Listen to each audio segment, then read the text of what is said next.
Hey guys, welcome back with me again in this channel. On today's tutorial, I'm going to show you how you can catch the albino mutations fish in Abyss Roblox.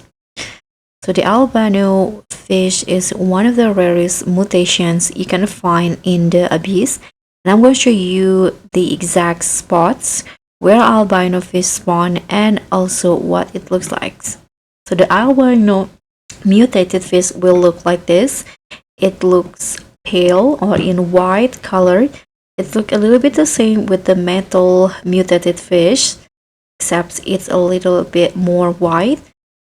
And for the location, I honestly thought that this one fish is hard to find, so you need to just explore the oceans until you spot the white looking fish, and you can just catch it as soon as possible because this is one of the rarest or hardest fish mutation fish to find. I think this one is the albino, so let's catch it. Yeah, that's basically it. Thank you so much for watching. Don't forget to like, comment and subscribe, and also click on the thanks.